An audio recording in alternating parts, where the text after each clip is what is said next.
Selamat malam semuanya.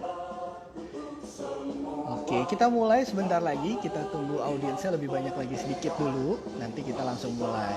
Oke, narasumber kita malam hari ini juga udah join di sini. Ada Imelda dengan Instagramnya Imeldut. Oke, sebentar lagi ya email kita bakal live bareng.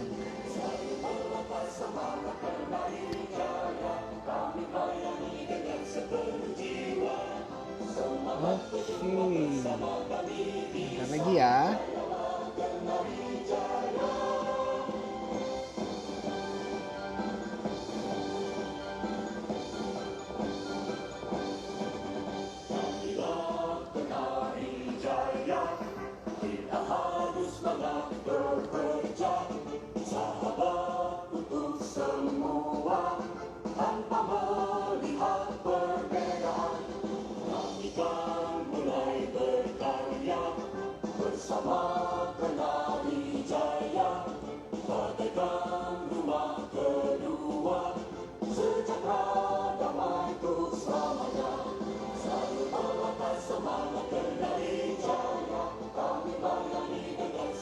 Oke, selamat malam semuanya.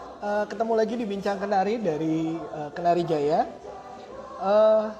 Kita malam hari ini juga spesial karena memang kita akhirnya Bincang Kenari tayang di luar dari jam regulernya kita yang biasanya di hari Jumat malam. Tapi karena besok adalah Idul Adha, jadi kita majuin hari ini di hari Kamis jam 6 sore ini juga. Dan biasanya kita di jam 7 malam, dan ini kita majuin di jam 6 sore karena nanti jam 7 malam akan ada takbiran dari teman-teman yang muslim ya. Nah, supaya tidak mengganggu hikmatnya Idul Adha dan takbiran, jadi kita live Instagramnya Bincang Kenarinya tayang malam hari ini, sore hari ini di hari Kamis. Memang agak berbeda. Oke, selamat malam buat semuanya yang udah join. Terima kasih banyak udah join di Bincang Kenari malam hari ini. Bincang Kenari malam hari ini kita akan ngebahas tentang perjuangan dari seorang wanita tangguh, seorang ibu dan seorang istri untuk berjuang melawan COVID. Dan bukan cuma sendirian, tapi COVID ini juga akhirnya harus harus dirasakan oleh satu keluarganya, oleh suaminya dan juga oleh anaknya. Ini kisah yang sangat inspiratif karena Bincang Kenari memang kita adalah bincang-bincang santai, tapi tentunya akan menginspirasi dan juga mengedukasi buat semua audiensnya kita. Nah, Bincang Kenari malam hari ini kita akan bercerita tentang perjuangan dari seorang ibu, juga seorang istri untuk melawan COVID. Karena seperti yang kita tahu, COVID sampai hari ini masih banyak banget, khususnya di Indonesia. Dan juga berita-berita yang simpang siur banyak banget, berita-berita tentang COVID ini banyak banget ya gitu, tentang jumlah dari yang terinfeksi, jumlah yang sembuh, jumlah yang akhirnya juga tidak berhasil untuk sembuh, ini banyak banget. Nah, tapi justru pertanyaannya adalah gimana caranya kita bisa survive untuk sembuh, satu. Yang kedua pasti teman-teman juga bertanya, apa sih gejalanya sebenarnya? Karena sekarang banyak banget gejalanya beda-beda nih, tidak selalu sama gitu. Jadi macam-macam banget gejalanya. Lalu gimana ketika kita sudah tahu kalau kita memang sudah terinfeksi, akhirnya apa yang mesti kita lakukan? Banyak sekali pertanyaan pasti dari teman-teman, dan saya sendiri juga banyak sekali pertanyaan. Nah, supaya kita bisa langsung tahu pasti, nggak cuma nebak-nebak, nggak cuma baca berita yang simpang siur saat ini, kita akan langsung ngobrol sama Imelda. Beliau ini berhasil sembuh dari COVID-19. Jadi kita langsung ngobrol sama Imelda, karena di sini bukan cuma dia yang sakit, tapi juga suami dan anaknya juga sakit. Ini yang menyedihkan, dan kebetulan Imelda ini adalah teman saya juga. Jadi dari cerita-cerita Imelda, dari kita ngobrol-ngobrol, cerita-cerita Imelda, saya rasa ini menginspirasi banget dan perlu diinformasikan ke orang yang lebih banyak, ke khalayak yang lebih ramai, supaya berita-berita simpang siur itu nggak terus-terusan mengganggu kita. Oke ya, sekarang kita langsung undang aja Imeldanya. Oh ya, sebelumnya saya juga mau ngasih tahu bahwa Bincang Kenari yang sebelum-sebelumnya bisa disaksiin, bisa ditonton lewat YouTube channelnya Kenari Jaya atau di Instagramnya IGTV-nya Kenari Jaya juga ada. Dan buat semua yang ingin tahu lebih detail, lebih lengkap tentang Kenari Jaya, silahkan kunjungin website kita di kenarijaya.com atau kenarijaya.biz, atau di sosial media kita ada Instagram, ada Facebook, lengkap semua informasinya. Kalau ingin berbelanja juga produk-produknya Kenari Jaya bisa lewat website atau bisa lewat marketplace seperti Tokopedia, Shopee, Bukalapak, di semua hampir semua marketplace kita ada. Lalu juga buat teman-teman, saya juga harus menginformasikan bahwa Kenari Jaya saat ini punya produk yang tentang new normal. Jadi kita nggak perlu buka pintu pakai tangan, tinggal lewat sensor. Kenari Jaya punya produknya, itu namanya No Touch Solution. Lalu juga ada foot pull, jadi handle pintu dengan kaki, bukan dengan tangan. Lalu kita juga punya partisi meja yang dari mika atau dari kaca. Jadi lengkap banget teman-teman, jadi tinggal nanti lihat aja di sosial medianya kita atau di websitenya kita. Gitu. Oke, kita langsung aja panggil Imelde-nya ya, supaya kita langsung bisa ngobrol sama beliau sambil nunggu Imelda. Ya, jadi buat teman-teman semuanya udah ready ya, siapin semua pertanyaan, silakan komen di komen untuk semua pertanyaannya. Mel. Hai. Hai. Aduh, alhamdulillah. Aduh, gua harusnya yang thank you. Terima kasih banyak. Thank you banget Mel mau nyempetin sharing semuanya, cerita-cerita tentang perjuangan Melda buat bisa bertahan dan berhasil sembuh COVID. Thank you ya Mel. Ya, aku senang pokoknya bisa mengedukasi banyak orang. Mungkin pengalaman kami nanti bisa jadi pelajaran kan. Jadi ya, benar siur gitu. Aku senang banget bisa ada di sini. Aduh, thank you banget Mel. Thank you banget karena memang sekarang nih kondisinya banyak banget berita-berita yang simpang siur soalnya. Jadi kadang-kadang kita nggak tahu mana yang memang beneran itu tepat atau tidak. Apalagi sekarang tuh beritanya tuh udah macam-macam. Ada konspirasi lah, ada soal penggelapan dana lah, segala macam. Nah, tapi sebelum sampai ke situ Mel, boleh nggak sih ceritain sedikit awalnya bisa tahu kalau Melda tuh kena COVID, gimana ceritanya Mel? Iya, jadi awalnya sebenarnya dari suami aku dulu yang kena. Waktu itu kita sih udah pastikan kenanya waktu ada keluarga meninggal. Nah ini juga menjadi satu edukasi juga ya. Ini kan kebetulan aku udah di Medan kan ya gitu. Tadi Putra kan belum kasih tahu saya lokasinya di Medan bukan di Jakarta. Oh iya iya betul. Jadi kita tuh kalau untuk kota Medan sendiri ya jujur aja penduduknya juga agak nyeleneh, tidak seketat seperti Jakarta atau Pulau Jawa ada PSBB dan lain-lain gitu. Jadi cuma himbauan-himbauan lisan lah. Nah ceritanya ada keluarga meninggal gitu dan masih tetap bikin adat ya lah ya Batak gitu ya sebisa mungkin tetap bikin adat Batak gitu. Memang waktu itu sebenarnya kita sudah menghindari sekali untuk datang ke acara-acara keramaian gitu. Tapi memang ini keluarga deket dan yang meninggal juga baik sekali dengan kami. Intinya memang dengan persetujuan aku juga suami pergi. Nah yang jadi masalah adalah suamiku ini malam itu tuh agak nyeleneh gitu. Jadi nggak pakai masker. Terus mungkin juga yang namanya bapak-bapak ya biasa kan dia tuh bawa mobil gitu. Jadi namanya hand sanitizer, perlengkapan-perlengkapan seperti itu adanya di mobil. Nah malam itu dia naik motor gitu. Jadi dia nggak bawa hand sanitizer, dia nggak pakai masker. Dan ketika aku tanya di sana apa masih bersalaman? Masih bersalaman karena ya balik lagi kadang-kadang ya, protap-protap itu kita kita kompromikan karena aduh nggak enak masa kita nggak salaman gitu ya bahasa-bahasa seperti itu. Nah singkat cerita kalau aku nggak salah hari Rabu gitu. Nah hari Sabtu sore itu tiba-tiba dia demam tinggi gitu. Jadi awalnya dia aku pikir mungkin kecapean gitu karena memang serumah aku kan punya 2 anak ya. Jadi actually itu bertiga tuh benar-benar yang aku jaga banget anak-anak juga untuk nggak kemana-mana termasuk diriku.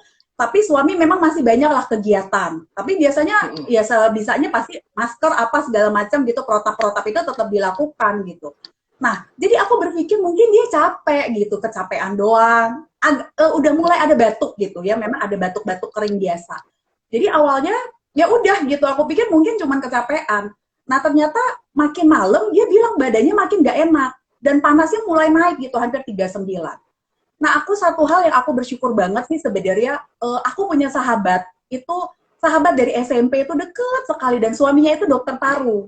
Cuman penempatan PNS-nya itu di Bengkulu gitu, ada satu kota kecil. Jadi aku waktu ngelihat suami makin malam tidak semakin baik karena udah dikasih obat kan, paracetamol tuh nggak turun, tapi makin terus naik dan dia bilang badannya nggak enak, meriang apa segala macam. Akhirnya aku telepon si sahabatku ini yang dokter paru. Dari awalnya aku pikir cuman kecapean, dia yang ingetin aku gitu. Maksudnya dia sih nggak bikin aku khawatir banget, tapi dia cuma bilang malam itu aku inget, dia bilang kamu lagi kondisi pandemik seperti ini jangan main-main. Dia cuma bilang, nah si suami ini kan punya riwayat sakit jantung. Jadi 5 tahun yang lalu dia sudah pernah bypass gitu ya, CABG gitu, bypass ya, udah bukan ring lagi tapi bypass. Nah malam itu aku inget banget, dia langsung yang kayak langsung sigap banget gitu, langsung pokoknya kamu harus beli obat ini dan ini. Waktu dia ngomong begitu, jujur aja ya Put, itu kayak darah turun tuh gak sih? Gitu kayak oh my god, what happened gitu. Terus aku sampai gini tau nggak, yang biasanya udah terbiasa beli apa-apa pakai ojek online, ngedadak tuh kayak ilmu ngegelinding dari bingung kan? Aduh, gimana caranya aku mau beli obat? Karena temanku, sahabatku ini langsung bilang pokoknya malam ini harus dikasih minum. Dia bilang gitu. Nah singkat cerita, ada orang-orang yang ada temen lah gitu ya, yang dekat sini juga rumahnya, aku minta tolong, ditolongin. Nah itu hampir 39. Nah malamnya sebenarnya kita tuh udah rapid test. Jadi itu kan kejadian Sabtu. Malamnya itu rapid test. Makanya rapid test itu tidak bisa menjadi acuan. Karena ketika imun tubuh kita masih baik, itu bisa non-reaktif hasilnya.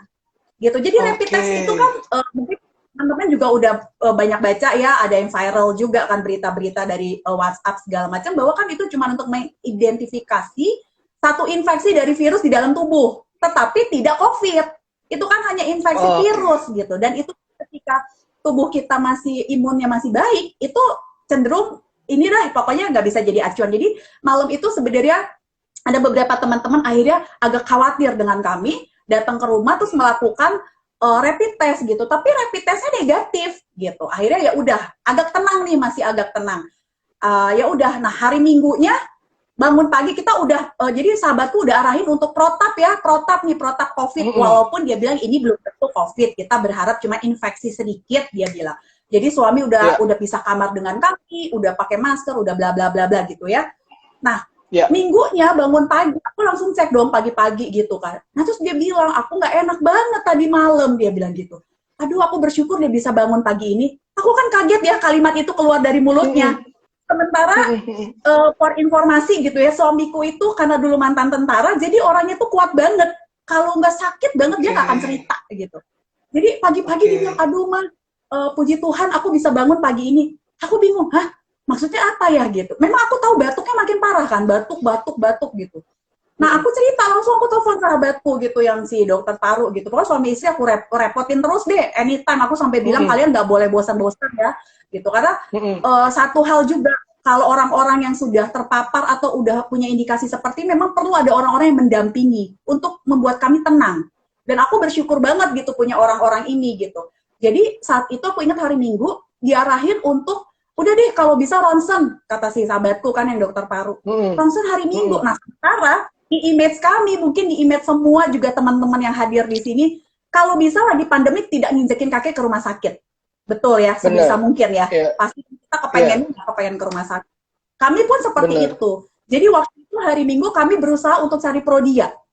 Dan untuk informasi aja, kami kan masih baru di kota ini. Jadi untuk rumah sakit, untuk dokter, untuk tempat-tempat lab seperti itu, actually itu belum terlalu paham gitu loh Put. Akhirnya browsing-browsing segala macam. Hari Minggu nggak ada. Jadi hari Senin. Tapi itu obat udah terus gitu harus diminum, vitamin udah pokoknya udah aku kasih sesuai arahan si sahabatku yang dokter ini kan, udah aku siapin semua deh. Nah hari Senin pagi baru ronsen. Nah hasil ronsen ini juga hati-hati, tidak semua orang langsung terpengaruh kepada hasil paru. Jadi COVID ini tuh benar-benar dia punya modus ya, aku bahasanya modus, itu berbeda-beda ke setiap orang. Nah jadi waktu hari Senin pagi, aku temenin suami untuk ronsen, hasil ronsennya masih so far oke, tidak terlalu ada masalah. Jadi si sahabatku dia sambil senyum-senyum gitu di handphone gitu, di telepon, terus kita video call. Ya udahlah, ini infeksi sedikit. Pokoknya lanjutin aja antibiotik ya. Dia bilang begitu. Oke gitu. Kita udah agak happy dong, apalagi suamiku kan. Karena dia sempat parno, kalau sampai COVID gimana ya mah, begini. Aku bilang udah, kita jalanin aja dulu. Nah itu Senin Put, sore-sorenya, jadi kan udah ngurusin suami gitu. Nah sorenya tiba-tiba gantian. Aku ngalamin kayak, kok nggak enak badan gitu ya, padahal udah baru ngantor kesana kesini kan. Jadi dari Sabtu, bayangin, Sabtu ngurus sama Minggu, Senin pagi masih oke, Senin sore tiba-tiba tuh kepala. Kalau aku gejalanya tuh kepala pusing banget, tiba-tiba badan kayak meriang. Jadi nggak langsung panas tinggi, enggak. Jadi kepalaku pusing hebat. Terus aku coba minumin paracetamol tapi masih pusing. Aku telepon lagi si sahabatku, ini kenapa aku bilang. Terus dia, ya kenapa Bun? Kalau si suami tadi gejalanya batuk sama demam. Demam, batuk, terus meriang. Awal ya, gejala awal ya, masih awal. Iya, kalau Melda justru lebih ke sakit kepala sama demam juga. Iya, jadi sakit kepala dulu, terus agak makin malam meriang, panas tinggi.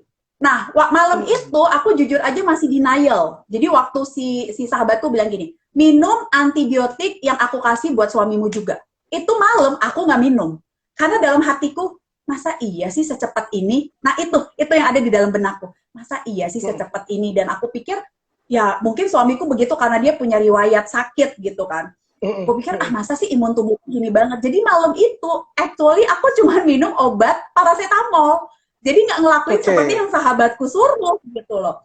Ya udah gitu. Jadi lewatin malam, berhasil lah. Aku juga hampir 39 tuh Put, panasnya. Makin malam makin panas. Tapi waktu sekali minum paracetamol sekali 2, jadi yang 250 atau 500 aku lupa. Pokoknya sekali 2. Jadi kan udah nggak mempan 1 harus 2. Itu ya udah. Nah, yang sama gejalanya dengan suami di hari-hari berikutnya adalah apa? Lemes. Kita lemes, tiba-tiba tuh kayak terkuras aja tenaga. Kemudian badan tuh kayak linu-linu, ngilu-ngilu gitu, kayak ini sih ada kemiripan ya. Ini juga harus hati-hati buat teman-teman semua yang ini nonton tayangan ini. Maksudnya gini, virus ini memang modusnya hampir sama seperti tipes dan DBD. Nah, iya benar. Ada beberapa. Iya, karena gejalanya sama banget ya, sakit kepala, demam gitu. Lemes, itu kan gejala-gejala tipes DBD. Iya betul, badannya kayak linu-linu segala macam gitu kan. Iya. Nah, badannya linu-linu. Nah, demam kami itu sebenarnya cuma bertahan 3 hari. Artinya tuh udah bebas demam, di hari keempat tuh kami udah bebas demam. Akhirnya cuman gini, aku kan tipe orang yang maksudnya gini, orang yang mau realistis gitu. Artinya apalagi kan udah ngerawat suami juga waktu itu operasi 5 tahun yang lalu. Jadi tipe yang nggak ini loh, nggak santai gitu maksudnya Put. Jadi penasaran kan, ini kenapa kami gitu. Jadi hari Senin, hari Selasa kami tetap di rumah, terus ngerasain badan makin nggak enak gitu, makin gak enak. Tapi udah mulai demam, udah mulai turun lah, nggak sampai 39 lagi. Jadi udah mulai turun, tapi masih ada anget-anget. Aku tuh sampai inget banget hari itu aku telepon si sahabatku, terus aku paksa dia untuk ngaku. Sebenarnya kami kenapa? Aku bilang. Udah nggak usah ngomong yang manis-manis, to the point aja. Secara medis kami kenapa? Aku gituin kan. Aku nggak bisa kayak gini. Aku harus ketemu satu dokter yang meriksa fisik. Aku bilang. Tapi saat itu memang berarti sudah melakukan rapid test ya, dan non reaktif saat itu rapid ya? Ya hari Sabtu langsung. Aku juga di rapid. Kalau malam itu aku udah yakin aku pasti negatif karena belum ada gejala kan. Gitu. Nah akhirnya itu kan Sabtu, suami, aku Senin, akhirnya hari Selasa aku telepon sama sahabatku rekomen lah satu dokter paru. Karena kan kami baru gitu loh, belum pernah ke rumah sakit, belum punya dokter, belum ngerti kemana. Akhirnya dia yang arahin, dan aku bersyukur juga karena dia juga lama di Medan dan memang dapetin spesialis parunya di Medan, jadi dia banyak sekali rekomen, bahkan rekanannya gitu lah, orang-orang yang dekat gitu, dokter-dokter yang bagus yang dekat. Nah Rabu, ya udah langsung kami ke dokter paru kan, dicek, terus dibawa lah hasil ronsen si suami yang awal, yang belum ada apa-apa, masih kelihatan bagus. Nah, aku hari itu, hari Rabu ya, diarahin untuk ronsen. Nah, ketika ronsen ternyata juga paruku bagus, nggak ada masalah. Jadi, dokter Oke. parunya hari itu, dokter parunya hari itu malah gini, kok kenapa kalian kepikirnya ke dokter paru? Jadi kayak kayak kepengen tahu gitu pendapat kami. Terus akhirnya kita ceritakan, aku sebut nama sahabatku, baru dia, oh oke, ngerti. Terus soalnya kita gejalanya begini dok. Nah dokter ini kalau menurut aku ya cukup pinter. Tapi ada beberapa orang terlalu lambat penanganannya. Menurut ada beberapa keluarga ketika aku ceritain. Tapi menurut aku nggak juga, karena dia perlu observasi. Jadi dokter paru sekarang juga tuh nggak sembarangan menyatakan pasien A atau pasien B itu COVID. Dia pasti punya pemikiran yang panjang dan observasi yang harus teliti kan gitu. Jadi memang kami tidak diarahin swab waktu itu, Put. Jadi masih dirawat dulu sama dia dengan obat-obatan yang dia kasih selama 7 hari. Jadi kan dari Saat itu Sabtu ya, berarti Sabtu ketemu di rumah, di rumah atau di rumah sakit Kak? Yang pas 7 hari itu, masih, Mel? masih di rumah, Masih di rumah. karena dia nggak mau arahin apa-apa. Dia nggak mau, dia tidak mau langsung berpikir ini COVID, karena dia masih beranggapan, karena paru kami masih bagus. Kemudian dia beranggapan mungkin ini infeksi dari virus yang lain. Jadi bikin kami juga supaya tidak parno gitu kali ya. Nah akhirnya dikasihlah obat-obatan. Tapi obat-obatan yang dikasih itu juga udah antibiotik yang Halo. Oke, Mel. antibiotiknya udah dikasih antibiotik yang tinggi dan juga disertain beberapa obat-obat untuk bantu pernafasan gitu. Karena kan yang dikhawatirin sebenarnya dari si COVID ini apa? Yaitu ngedadakan gagal nafas kan, apalagi suami gitu. Jadi dari hari Rabu kami baru ketemu lagi.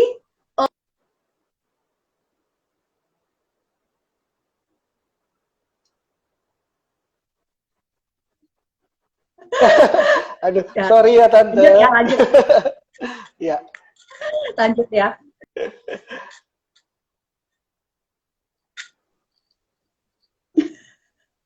Penasaran sih mamaku. Oke, sorry. Gak apa-apa, gak apa-apa. Aku lanjut. Pasti khawatir lah. Iya, emang.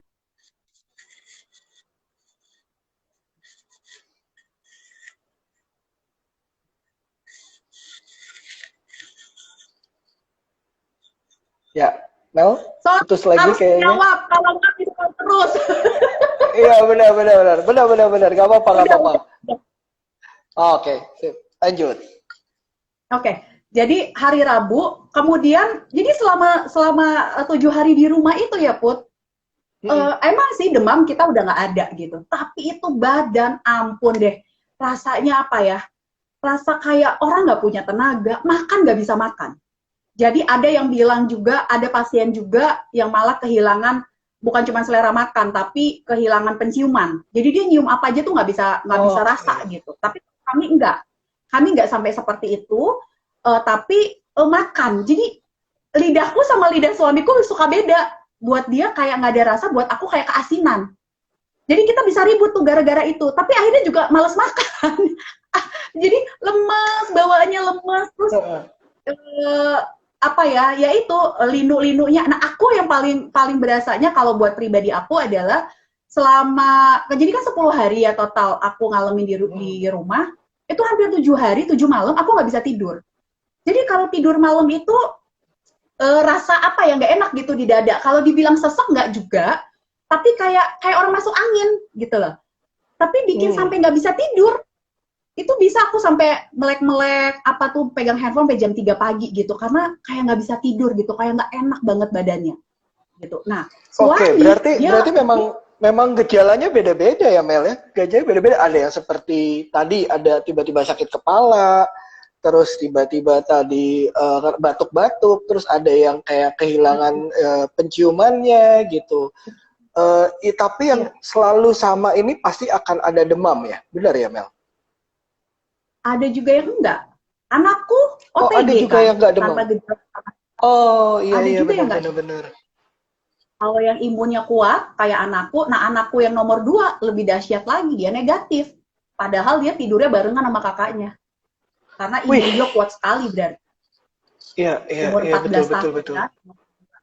Yang nomor Oke. 1 16,5 Naomi gitu. Oke. Nah, jadi dari rentetan hari itu kami kembali lagi ke dokter, kita langsung ngomong gitu. Kami kenapa, Dok? Obat-obatan yang dokter kasih tidak membuat kami makin baik. Hilang demam betul, tapi tetap badan kami nggak enak. Disitulah baru dokter memutuskan Bapak Ibu harus swab. Nah, swab itu ada 2 kategori yang semua juga orang-orang harus tahu. Ada swab mandiri. Swab mandiri itu adalah swab yang memang bayar sendiri, tidak di-cover oleh pemerintah. Tetapi ada swab yang di-cover oleh pemerintah. Nah, jujur-jujur aja yang namanya biaya swab memang tidak murah. Dari range-nya itu 1,5 sampai 2,5. Dan ini tergantung rumah sakitnya. Nah, rumah sakit kami dan berapa harinya juga tergantung. Ada yang 2 hari, ada yang 3 hari gitu. Nah, kalau yang dari pemerintah biasanya rada lama, kecuali diprioritaskan. Karena kalau yang dari pemerintah itu biasanya diarahkan ke dinas, kalau dia belum opnam. Gitu. Nah, jadi akhirnya kami diarahkan untuk swab mandiri. Karena dokter bilang begini, saya menunggu hasil swab yang paling cepat, yaitu harus mandiri, yang hasilnya 2 hari keluar. Dan dia tidak memberikan obat apapun ke kami karena dia tidak mau salah mengambil langkah. Jadi akhirnya kami pulang lagi tuh. Kami swab ke rumah sakit, ada salah satu rumah sakit di Medan, tapi beda dengan rumah sakit yang dokter paru kami. Kemudian kami swab, aku ingat banget Rabu sore, itu juga kalau di sini aja sampai daftar dulu, supaya dipermudah, jadi nggak ngantri-ngantri. Daftar terus kemudian 1 orang kena 2 juta untuk swab. Kalau di rumah sakit itu, jadi kami berdua 4 juta. Bersyukurnya sih sebenarnya dokternya waktu itu ngarahin si suami doang. Tapi ketika aku ngobrol dan komunikasi dengan beberapa orang termasuk sahabatku, dia langsung arahin kalian berdua aja supaya jelas nanti bagaimana mau pengobatan ke depannya. Ya udah, jadi selama berapa hari tuh, jadi total 14 hari di rumah sampai keluarlah hasil swab. Keluar hasil swab Jumat malam, itu sampai aku tongkrongin loh Put, jam 9 malam saking penasarannya. Itu ternyata benar berdua positif SARS-CoV-19 gitu. Itu setelah 14 hari merasakan gejalanya ya? Iya, 12 hari, kalau dihitung-hitung sih 12 hari sampai kepada hasil keluar yang 14 hari. Tapi di swab-nya itu di hari 12. Oh, berarti hasil swab itu keluar dalam 2 hari ya? Ya, 2 hari. Jadi Rabu ketemunya Jumat. Rabu, Kamis, Jumat. Nah, sebenarnya malam itu aku berpikir karena ngerasa udah enakan dan suami juga ngerasa udah enakan, kami pikir kami hanya akan diarahkan isolasi mandiri gitu. Nah, ternyata malam itu karena kan mikir anak-anak ya. Anak-anakku kan cuma berdua gitu di rumah, nggak punya mbak, nggak punya siapapun keluarga di rumah tuh nggak ada. Jadi yang di pikiran kita, apalagi aku gitu ibu kan, nggak mungkin aku tinggalin anak-anakku. Tapi ternyata malam itu si sahabatku langsung kontak si dokter paru, dia langsung bilang pokoknya besok pagi harus opnam. Nah, biasanya kesulitan lagi momen-momen seperti ini adalah apa? Kamar isolasi penuh. Itu biasanya terjadi. Kemarin juga aku ada beberapa teman-teman sampai minta, aku bersyukur juga ya, Put, punya cerita begini, jadi banyak teman-teman yang akhirnya menghadapi ini tuh banyak konsultasi ke aku jadinya. Aku jadi kayak konsultasi COVID, tau gak sih? Gitu. Tapi benar karena kita tuh banyak sebenarnya kita tuh cuma baca nonton dari media-media, nggak pernah dengar langsung kesaksian langsung dari yang berhasil sembuh, yang berhasil survive gitu. Makanya kenapa pas waktu itu Melda cerita, terus akhirnya kita berpikir, terutama aku sendiri berpikirnya langsung, wah ini informasi ini harus dibagiin ke orang, semua orang harus tahu sebenarnya COVID itu apa sih gitu, dan gimana caranya kita buat survive. Dan sekarang aja ya mungkin banyak orang ya yang masih belum tahu juga bahwa gejalanya beda-beda. Tadi Melda udah ceritain semua gejalanya beda-beda. Terus juga swab itu tadi juga biayanya 1,5 sampai 2,5 juta gitu. Itu untuk yang swab mandiri supaya hasilnya bisa lebih cepat gitu. Nah ini hal-hal yang memang kadang-kadang orang kan nggak tahu. Orang cuma berpikirnya, iya nih gue demam masuk angin. Kan kayak gitu ya. Karena tadi kayak Melda cerita juga, gejalanya tuh kayak masuk angin gitu, badan sakit-sakit, linu-linu gitu. Nah, makanya sama DBD. Kayak tipes, kayak DBD. Benar-benar. Nah, terus setelah dari hasil swab itu keluar, direkomendasiin ke teman buat langsung diopnam aja. Tapi kondisinya saat itu kamar isolasi penuh? Justru aku bersyukur ya koneksinya punya. Jadi benar-benar si sahabatku tuh dia langsung bilang nggak usah mikirin soal yang lain gitu. Oh, dari biaya, ada kamar atau enggak. Pokoknya bawa barang, bawa iman, bawa semangat, besok pagi berdua-duaan harus opnam. Lah anak-anakku, nggak usah mikirin anak-anak dulu. Nanti anak-anak kita cari lagi cara bagaimana siapa yang mau kasih makan, siapa yang mau kirim makanan. Dia langsung tegas, karena katanya udah kesepakatan mereka berdua. Udah, itu sampai tau nggak Put, packing juga blank, otak blank kan. Nggak bisa packing, jadi jujur aja sampai besok ke rumah sakit aku packing ala kadarnya. Sampai di rumah sakit ini ketinggalan, ini nggak bawa, ini. Tapi ya aku bersyukur deh ada orang-orang yang akhirnya support kami, ada yang ngirimin ini, ada yang bantuin aku banget deh, bantuin kami banget. Nah jadi Terus kendala dari kamar. Anak-anak di rumah sama siapa akhirnya? Akhirnya ya anak-anak udah kondisi kami positif COVID, memang tidak boleh ada yang keluar masuk rumah. Akhirnya adalah teman juga gitu, teman-teman juga yang kita memang dari gereja gitu ya, support sekali gitu. Itu ngirimin makanan setiap hari, tapi cuma sampai depan pagar. Jadi everyday 3 kali bisa dua kali dari bikinin jus jambu, bikinin ini, tapi komunikasi ke aku terus gitu loh. Terus kemudian juga si sahabatku itu juga terus aja mantau anak-anak. Kalian udah minum ini, minumin vitaminnya karena kan akhirnya aku juga kasih mereka vitamin C, madu, macam-macam deh gitu, sesuatu yang bisa menaikkan imun tubuh mereka. Nah waktu itu kita berpikir juga, nah ini maksud gini. Orang-orang yang terpapar COVID gitu ya, pasien-pasien yang kayak kami, sebenarnya kenapa dibilang perang mental? Karena ada banyak hal yang ketika kami ngalamin itu seringkali tuh ngeblank gitu loh. Maksudnya kayak kondisi anak-anak 2 orang ini gimana gitu kan? Ya udah di rumah. Tapi kan ketika di rumah kita harus mikir siapa yang mau kasih makan, gitu kan? Ini kan bukan pekerjaan yang mudah gitu loh. Kemudian habis udah selesai nih masalah satu, Put, mikir masalah berikutnya. Keluarga semua dari Jakarta nelfon, masa nggak di swab anak-anak? Lah, gimana caranya swab gitu kan? Kita juga waktu itu nggak mau terlalu heboh gitu, jadi benar-benar kita tanganin sendiri, jadi tidak lewat pemerintahan secara resmi, walaupun di rumah sakit kami berdua sudah connect dengan dinas kesehatan, tetapi dari rumah kami sendiri itu kami memang bukan gimana-gimana, takutnya makin heboh, makin bikin kita stres. Nah itu yang harus juga orang-orang ngerti, kenapa pasien-pasien COVID itu seringkali banyak yang tertutup, tidak mau banyak cerita. Sebenarnya bukan karena mereka malu, mungkin benar ada juga yang berpikiran malu. Tapi kalau buat aku mau tegaskan tidak ada yang perlu dimaluin. Toh juga kami nggak pernah minta kena COVID. Toh juga istilahnya gini, teledor, betul ada keteledoran. Tapi kan gini juga, Put, ada banyak 1000 orang di luar sana teledor, buktinya sejauh ini nggak ngalamin juga. Artinya ya udahlah, kalau kita bicaranya memang udah story-nya kami gitu, emang udah Tuhan kali izininnya begini, ya udah gitu loh. Betul. Nah cuman, tapi memang Mel, kenapa? Sorry ya Mel, mau tanya. Ya. Biasanya nih, banyak juga dari media-media kita dengar-dengar ya, itu banyak akhirnya, maaf ya, kayak dikucilkan sama orang, tetangga jadi takut sama kita, terus keluarga juga jadi mengucilkan. Itu terjadi nggak di Mel? Sebenarnya sih pasca ya, lebih kepada pasca. Jadi kami ini kan juga masih isolasi mandiri dan ya ngalamin juga gitu. Tapi aku berpikir memang gini loh, kayak kami pasien-pasien yang survive dari COVID nggak mudah buat kami. Tetapi jadi memang bikin agak sedikit baper bahasanya gitu ya, Put gitu.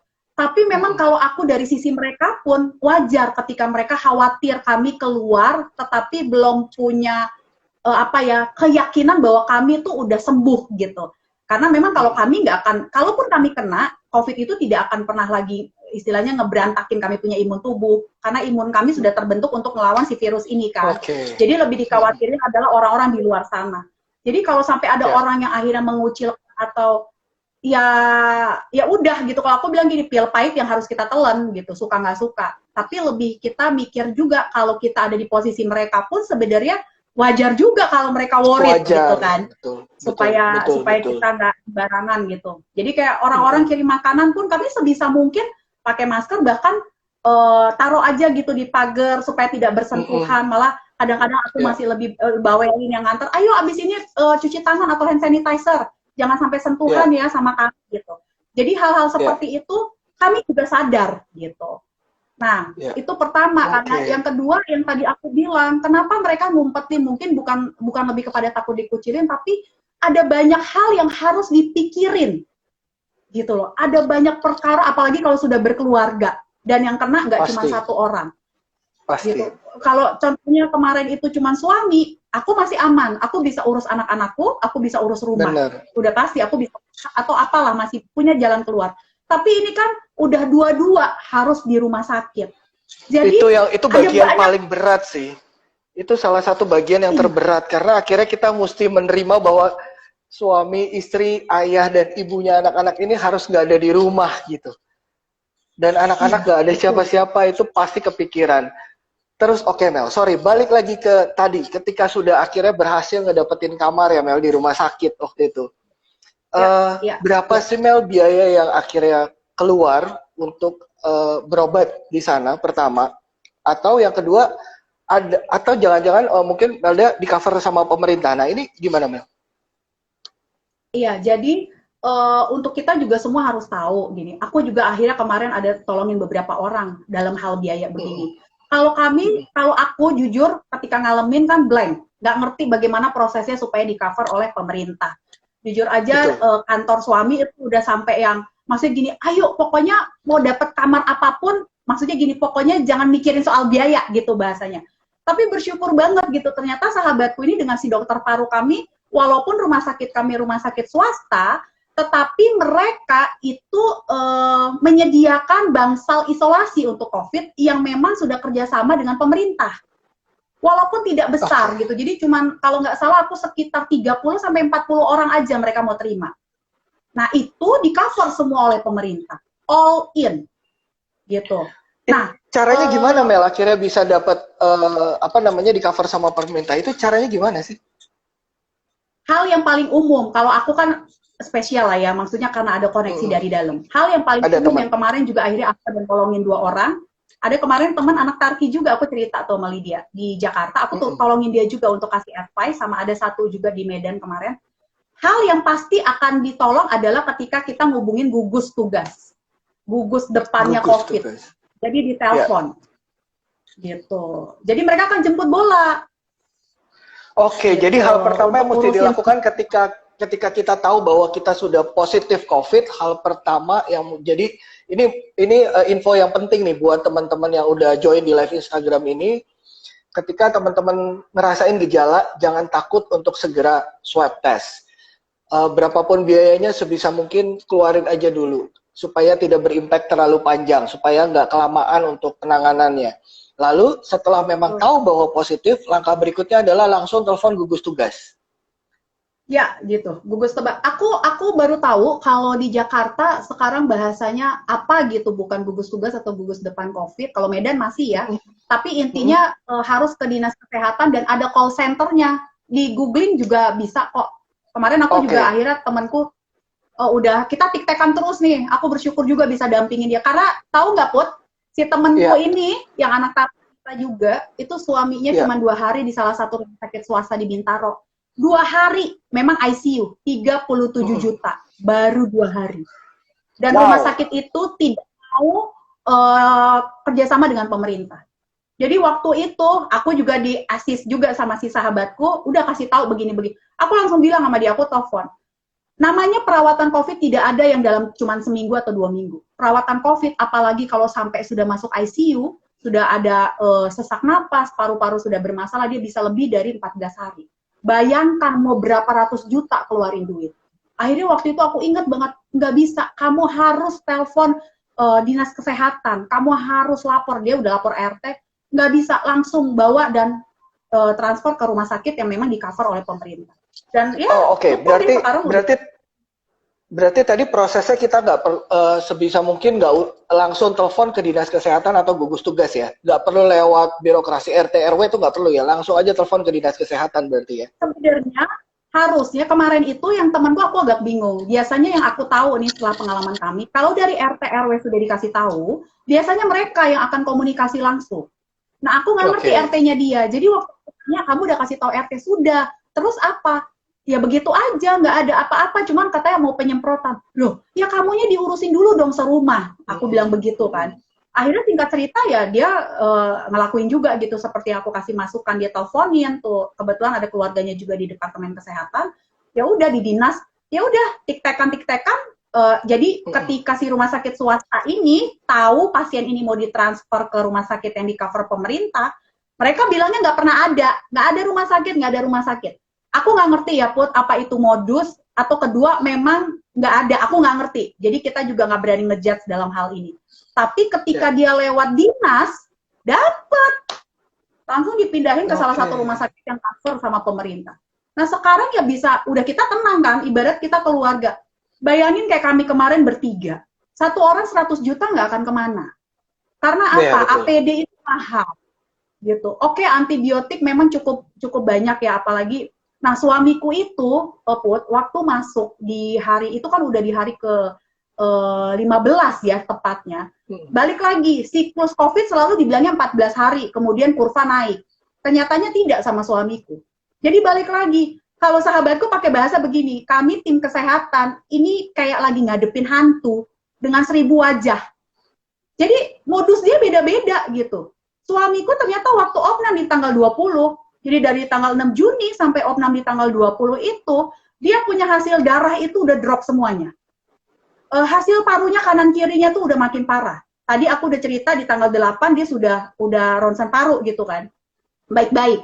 Tetapi di tanggal 20, jadi protapnya setiap pasien COVID itu masuk ke rumah sakit pasti 1 cek darah, 2 dia harus ronsen paru gitu.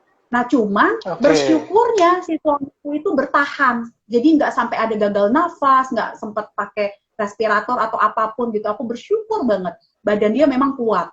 Padahal sebenarnya hasil darahnya itu ya, Put, kalau secara kesehatan mungkin pasien-pasien kayak gitu tuh bisa stroke, bisa karena dia punya kekentalan darah.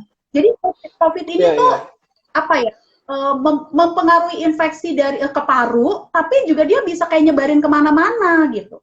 Nah, terus satu lagi yang aku mau edukasi juga, ketika kita ada di rumah sakit, itu sebenarnya yang dilakukan treatment oleh medis atau oleh dokter adalah mengecilkan resiko dari COVID, tidak menyembuhkan. Jadi COVID itu kan belum ada obat. COVID belum ada obat. Yang menyembuhkan itu justru imunitas kita ya justru ya. Ya, betul. Jadi ketika damage yang dihasilkan, kerusakan yang disebabkan si COVID itu, apapun itu bentuknya, itulah yang diminimize sama pihak dokter. Makanya dihajar antibiotik, ada sekarang ya yang dibilang antibiotik ini cocok buat COVID. Sebenarnya bukan masalah cocok buat COVID-nya, cocok untuk meniadakan infeksi yang disebabkan si COVID. Karena COVID ini sendiri kan belum ada obatnya yang bisa membunuh dia. Gitu loh. Jadi makanya ketika kami di sana, ujung-ujungnya selalu gini, ayo tetap semangat, ayo tetap happy, supaya apa, imun tubuhnya naik. Gitu. Jadi obat-obatan yang dikasih itu hanya untuk menghindari kerusakan. Tapi yang bisa menangin si COVID, ya imun tubuh kita.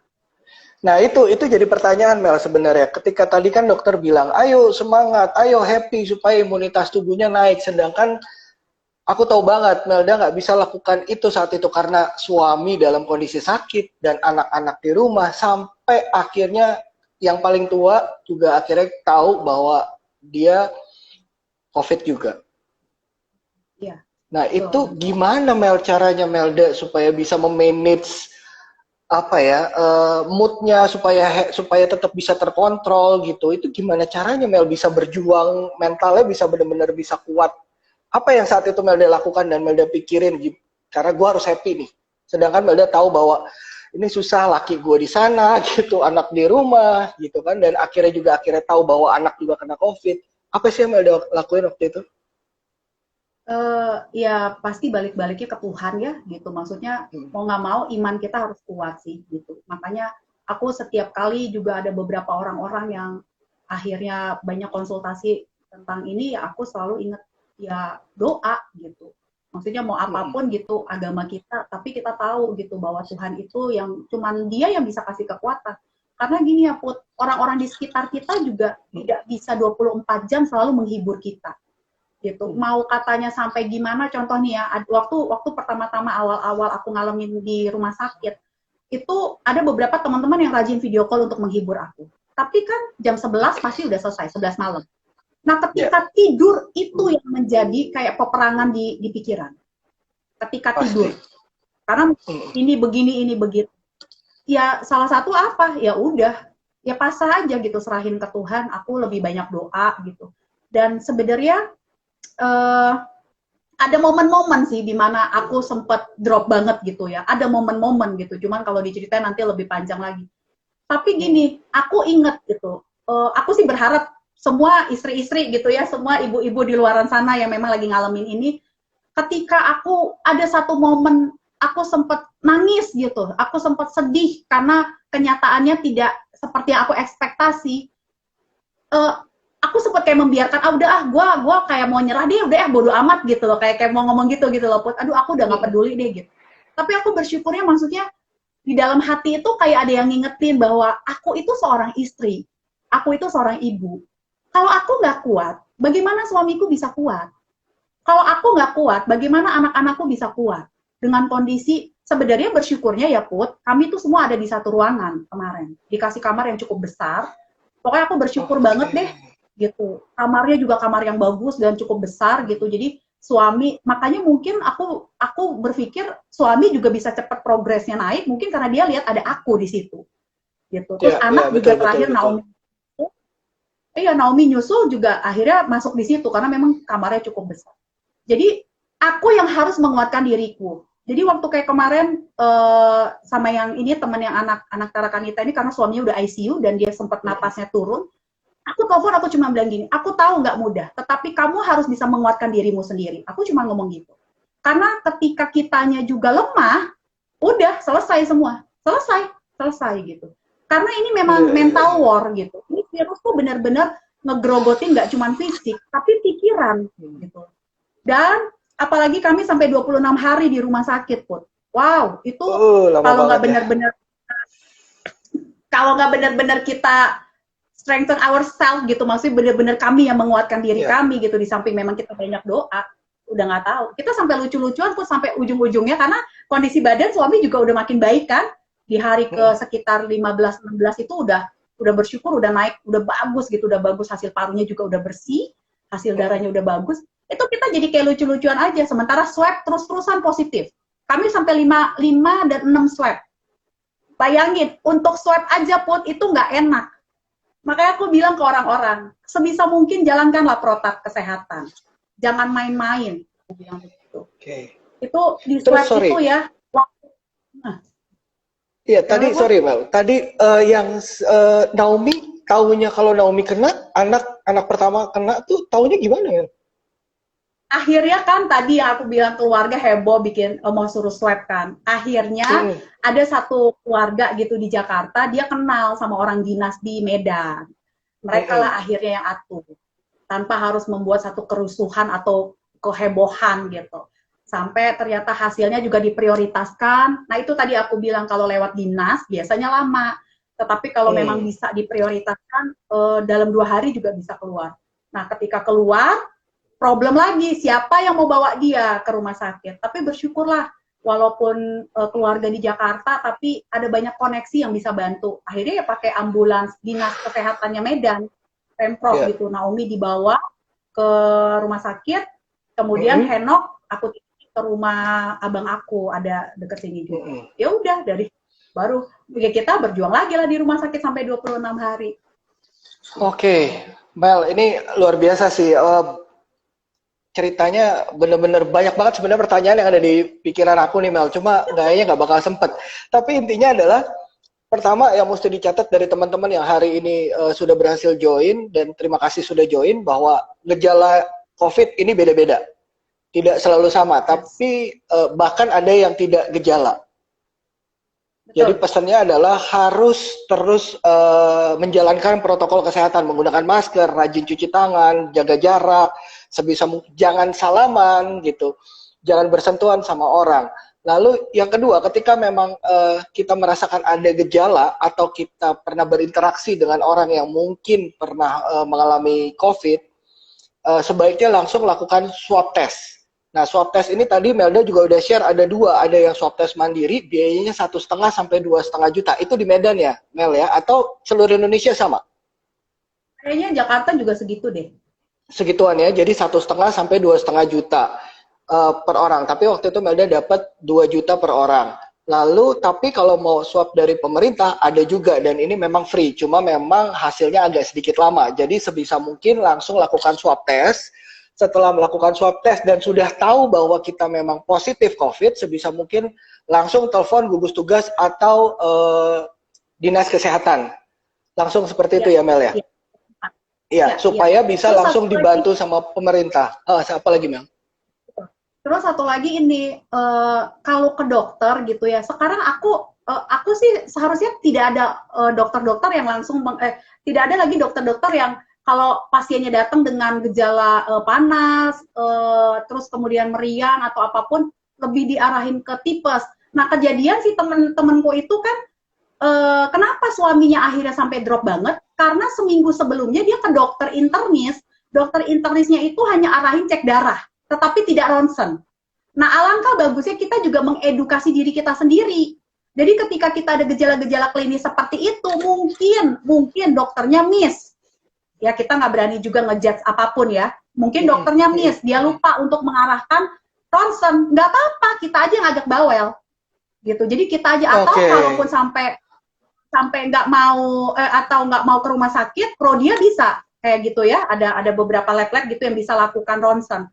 Jadi yang paling harus diperhatikan secara dini itu adalah yaitu tadi ronsen, kemudian ya ke dokter sebisa mungkin. Tapi kalau ke dokter kemudian ketemu dokternya yang mungkin dia lupa ngarahin ronsen aja. Ronsen kan paling berapa duit gitu. Sebelum swab. Karena ada orang yang akhirnya jadi sebisa mungkin gitu. Kalau memang udah ngerasain ada gejala kalau bisa langsung ke dokter dan sebisa mungkin langsung ronsen. Kalau memang ngerasa memang dokter juga sudah mengarahkan bahwa ini memang kelihatan ada gejala yang lebih parah, ya sebaiknya langsung lakukan swab test. Nah, terus buat teman-teman semua yang udah join malam hari ini, sebisa mungkin mulai dari sekarang catat nomor teleponnya dinas kesehatan, gugus tugas, karena segera mungkin untuk telepon mereka supaya kita bisa. Berarti selama di rumah sakit perawatan itu free ya, Mel ya? Free semuanya. Wow, nah ini informasi. Jadi buat teman-teman yang karena pasti banyak banget kan yang gua nggak mau tes, saya nggak mau tes, nanti kalau misalkan emang ternyata positif mau bayar dari mana, biaya rumah sakit lama segala macam. Nah itu banyak pasti yang ketakutan kayak gitu. Jadi tolong jangan berpikir kayak gitu lagi. Sekarang sudah ada bukti cerita langsung dari yang mengalami nih, Melda yang berhasil sembuh karena ternyata biaya rumah sakit itu free. Pemerintah Indonesia menggratiskan free, asal kita tahu caranya tadi ya. Caranya adalah langsung telepon ke gugus tugas. Sorry Mel, ini saya surprise. Thank you Pak Hari Sarifudin. Ini adalah direktur kami, Mel dari Kenari Jaya, bilang bahwa ini adalah bukti nyata wanita bukan makhluk yang lemah. Bener banget Pak, bener banget. Karena semangatnya Melda, seorang ibu yang selalu harus menyemangati dirinya dan juga harus akhirnya berpikir bahwa kalau bukan gue, mau siapa lagi yang nyemangatin, dan itu beneran berhasil. Mel, aduh ini udah mau habis waktunya Mel. Aduh Instagram kenapa cuma dibikin 1 jam. Tapi Oke, tapi ini informasi semua penting. Ini informasi yang Melda sampaikan tadi semua ini penting. Jadi mudah-mudahan kita semua bisa dapat wawasan baru ya.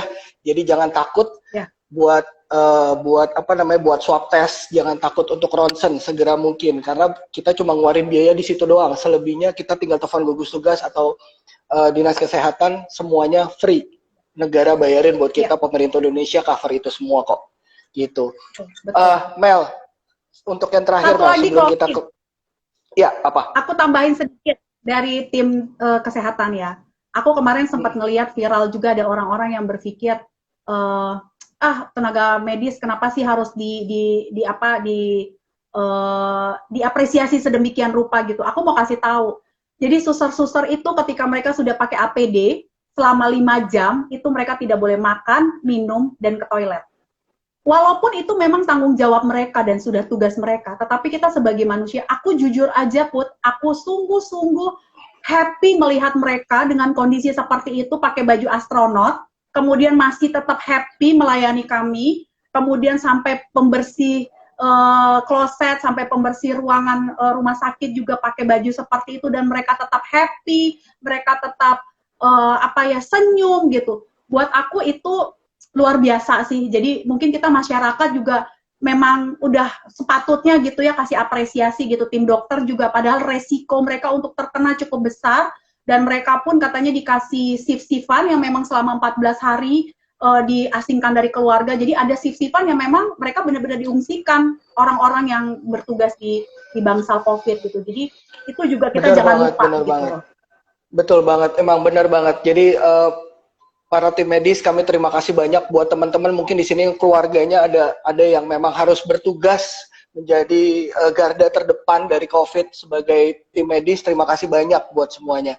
Nada, terima kasih banyak sudah sharing banyak banget hal penting yang kita dapetin malam hari ini soal COVID, karena sampai sekarang COVID masih merajalela. Bener banget, kita sekarang lagi berperang sama hantu nih, kita nggak tahu modelnya kayak gimana.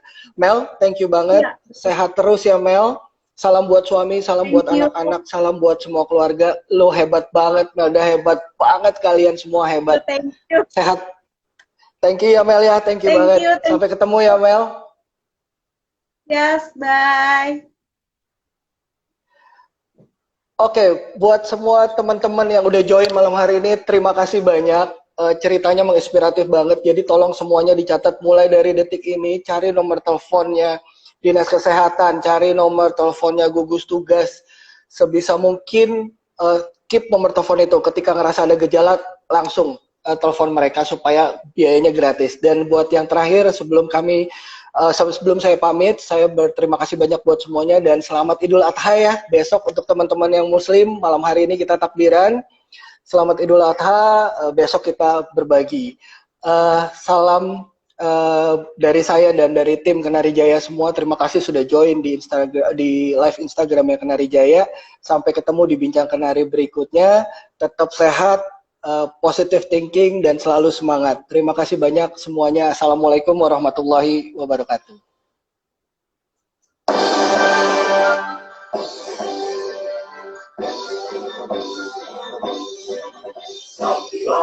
Kenari Jaya, kita harus semangat bekerja.